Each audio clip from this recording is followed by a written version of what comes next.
Europeans never understood engineering.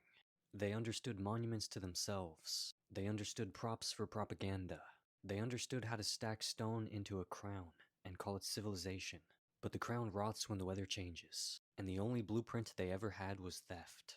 They never grasped that true engineering is not just the assembly of parts, it's the assembly of principles, the harmonizing of matter and meaning, so that a thing stands not just for decades, but for centuries without a single prayer to maintenance. Africans engineered entire river systems to bend to their will, without killing the fish. Egyptians tuned temples so that the sound of a single voice could be heard 50 yards away without echoing off the wrong wall. Mayans aligned their pyramids to the movement of stars, with such precision that modern astronomers still scratch their heads. Chinese engineers designed suspension bridges, centuries before Europeans even had the metallurgy to dream them.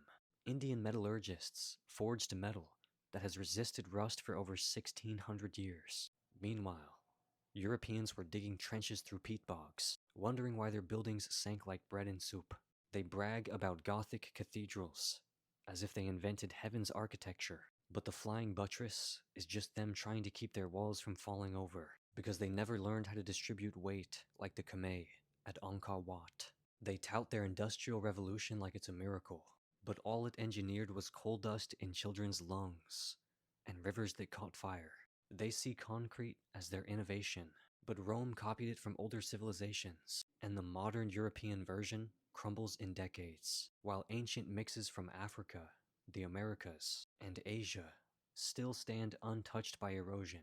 The Polynesians engineered navigation systems from the swell and curve of the ocean itself. Europeans engineered drowning entire fleets because they thought the sun was a compass. The Incas engineered rope bridges that survived centuries of wind and rain.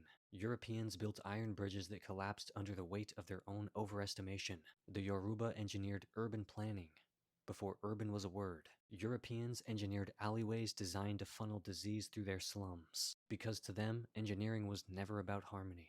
It was about control, and control requires nothing to live longer than its owner. That's why they love things that break. It forces dependency. It demands replacement. It turns every gear into a leash. They never built to last. They built to own. And now the gears are slipping. The scaffolds are bending. The Empire's bolts are rattling loose. And the rest of the world?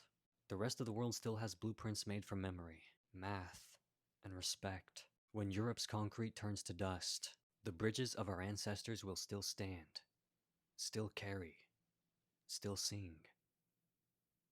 Cope.